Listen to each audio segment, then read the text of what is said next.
Hey everybody, this is Cynic Yunan coming to you with another video.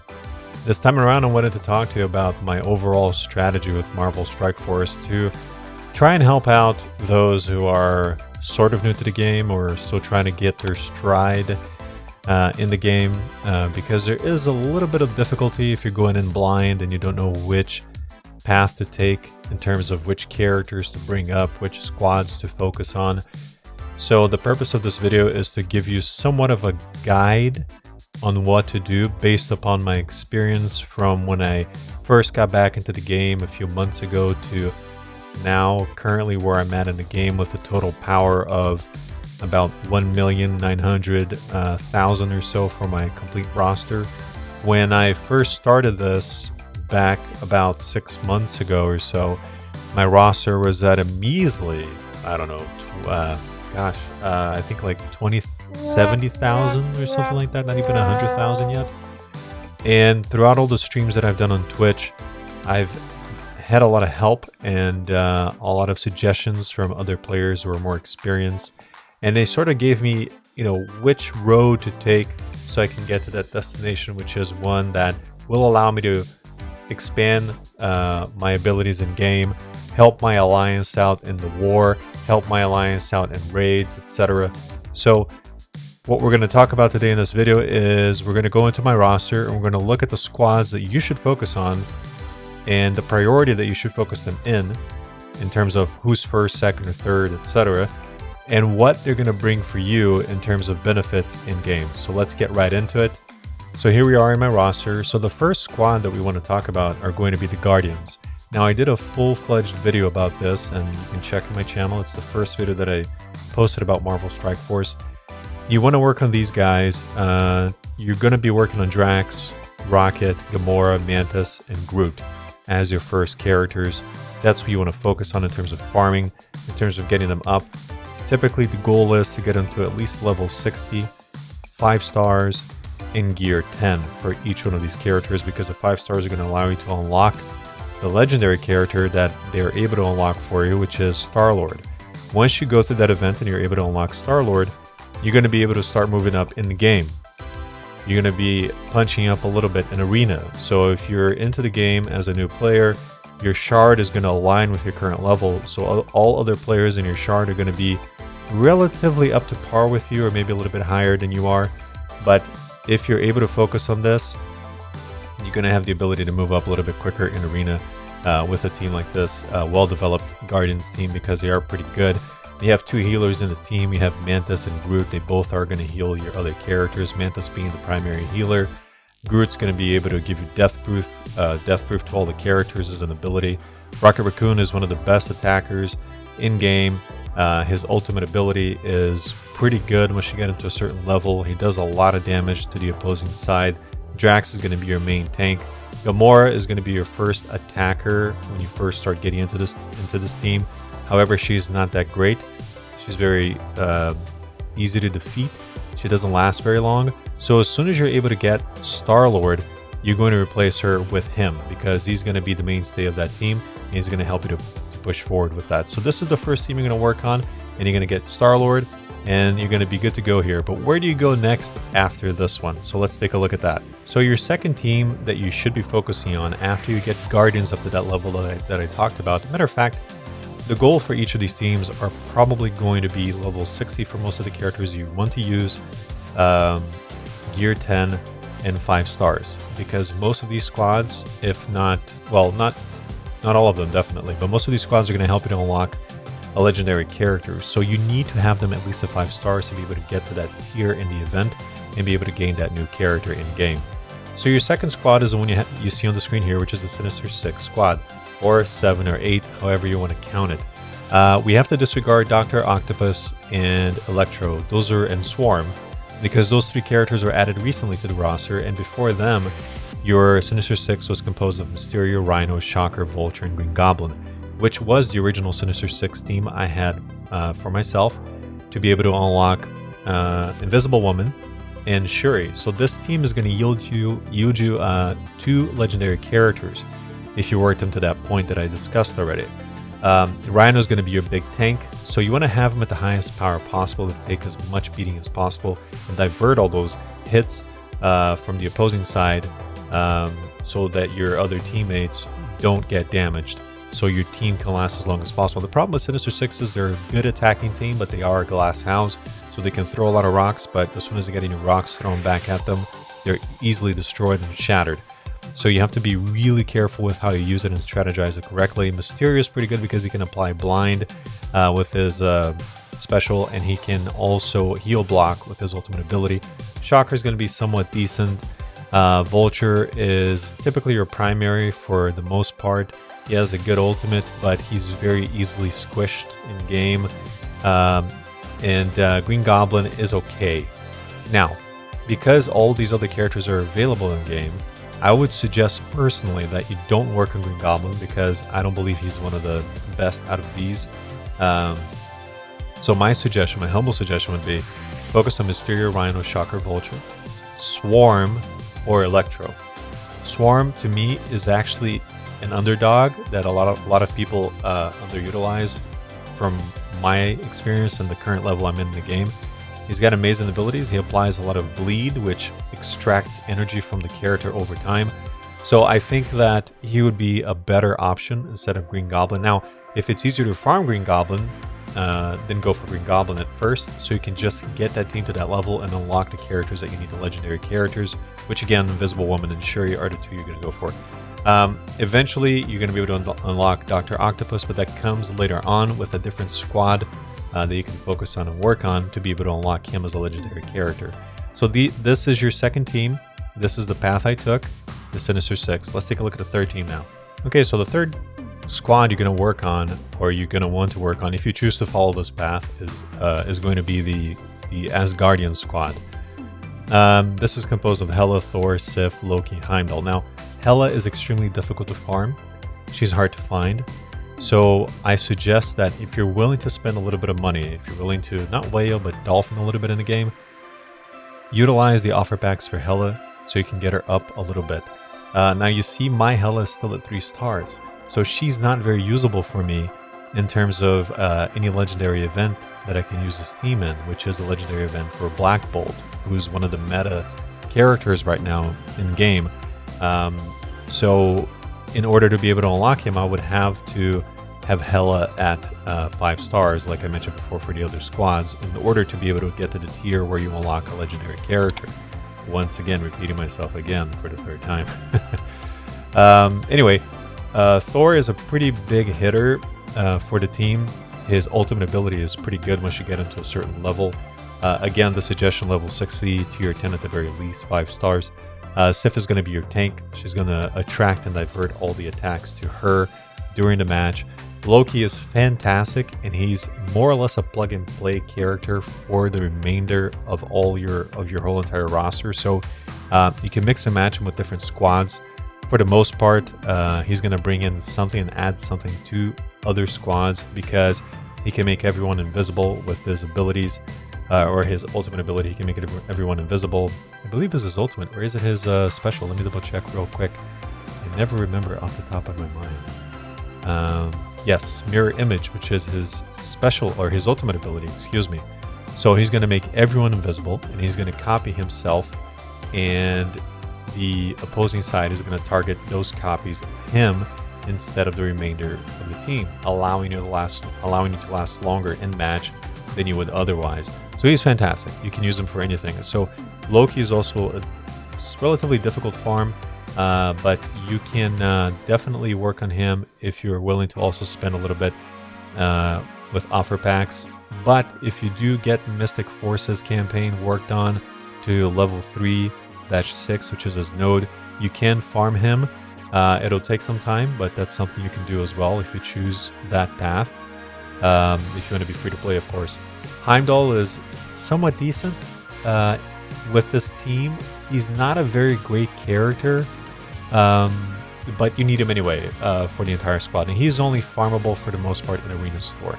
I don't believe there's a node for him that's available. I don't know whether there was a node that was available for him before I started playing. I don't think there was. So you can use Arena currency in that store to be able to get him. which is what I have done to be able to get him to where he's at right now. Not to mention maybe a little bit of spending, which I do in the game, fortunately, and fortunately because I enjoy the game. So anyway, that's your third option here. Again, Hella is also in the same level or category as Loki. She's pretty much plug and play with a lot of different combinations of squads and characters because she's a powerhouse.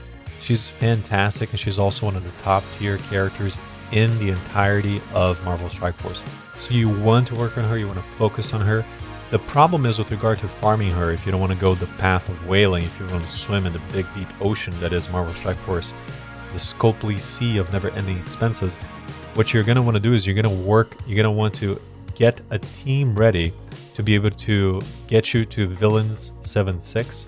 I haven't unlocked that yet, unfortunately. I am working very hard to get to that point, but this is where you can farm her. She'll be able to, her character shards will be able to be farmed here in this node in Villains 7-6. Now, what's suggested for you to get to that point? Of course, you have to be at a certain level in game. If you're still a beginner, it's going to be very difficult for you to get to this point. But once you have the Guardians of the Galaxy and then Sinister Six, I assume you're already somewhat ready to be in this path here, which is what I took.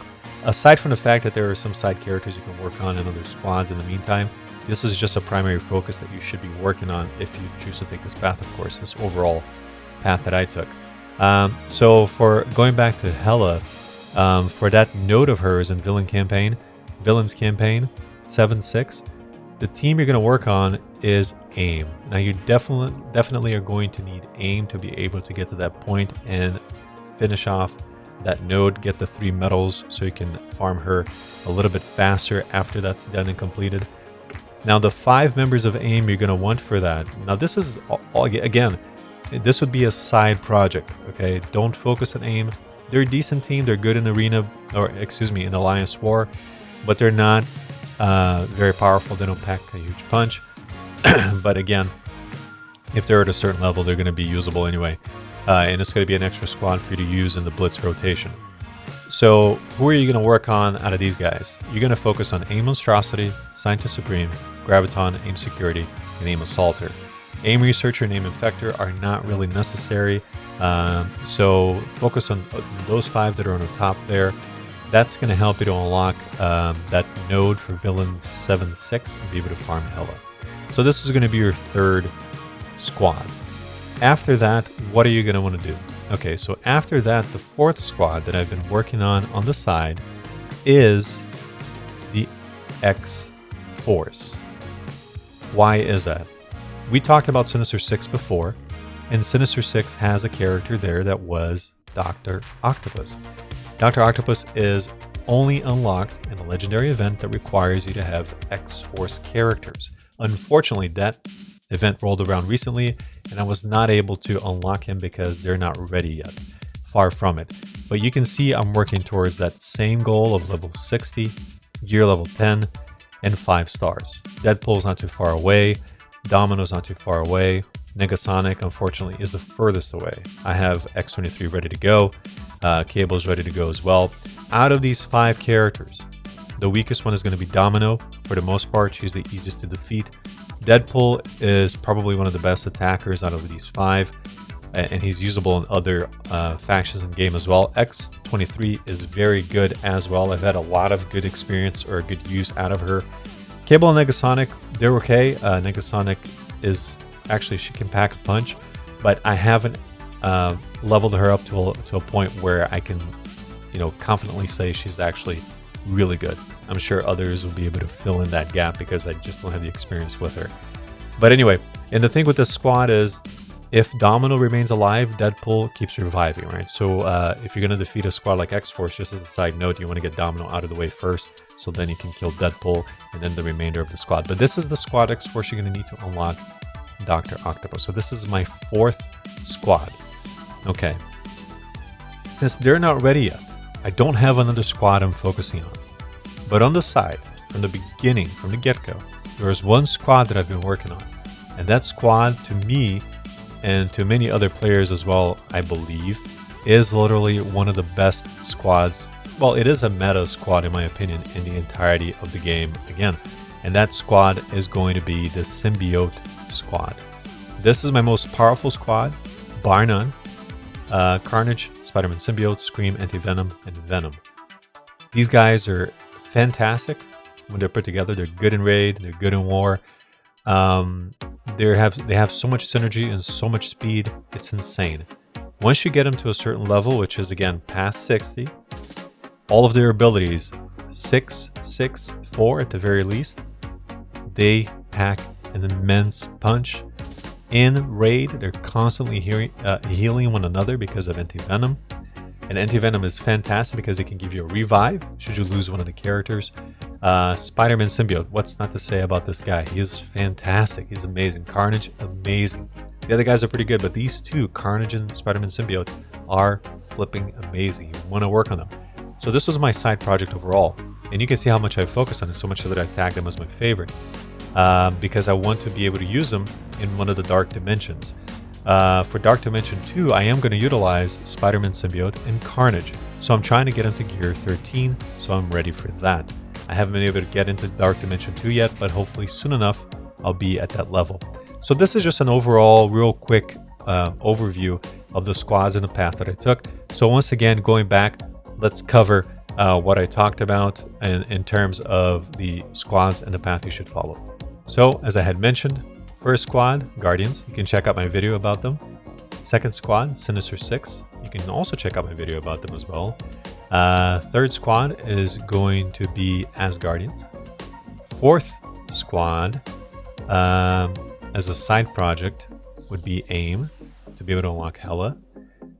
Fifth, or actually that's the 3A. Let's say AIM is the 3A squad, right, on the side, so you can get Hela unlocked. But that's going to come further down the road once you're at a level in game that you can actually get to that villain node 7. So you can pretty much disregard that, but Asgardians would be the third squad, in my opinion, that you should work on. Okay, fourth squad, X-Force. So you can get Dr. Octopus and throw him on Sinister 6, because Dr. Octopus is going to help you punch up with Sinister 6, and they're going to be a lot better than they are without him. And then my suggestion was, on the side as well, a squad that's going to be fantastic and it's going to help you so much is going to be the symbiotes. The symbiote squad, excuse me. So work on that and focus on that, and you should be pretty decently positioned at my current level. Like I said, my total current power right now in the roster collectively is about 1,926,000, which is very low compared to a lot of other players. But I've been doing pretty decent because I followed a path that has helped me get to this point, and I'm actually becoming quite useful for my alliance. And I'm actually able to do a lot of things in game now that I wasn't able to just maybe 2-3 months ago. So it really helps you have more fun in the game, expands your horizon, and you're able to do a lot more things and have a lot more fun all together. So this is it. And then side characters as a side note that you want to work on: Mr. Sinister, Minerva, Emma, and maybe Ghost Rider. He's kind of an if, maybe, sort of. But these three, Emma, Minerva, and Mr. Sinister, also work on them as a side project. They're going to come in handy in many game modes, and they're fantastic to use. You got Mr. Sinister, I did a video on him. Emma, I did a video on him. I did not do a video on Minerva, but she's amazing. So make sure you work on those three, okay? You can look at them in game, find out what they do. They're fantastic, and all those three characters are basically plug and play for a lot of other synergies and other characters in game, and they're going to help a lot of game modes and help you move forward in a lot of different situations. Well guys, I hope this has been helpful, and once again, as a reminder, if you liked the video, give it a like. If you enjoyed the channel, feel free to subscribe. You don't have to, of course. Drop a comment down below if you have any questions, if you want to see anything else. I appreciate your time. And last but not least, I am on Twitch, and I typically stream Marvel Strike Force on Tuesday nights, Saturdays and Sundays. Come check me out, twitch.tv/CynicUnon, just like my name here on YouTube. Thanks a lot, guys, and I'll see you all next time. I'm 95,000. Peace.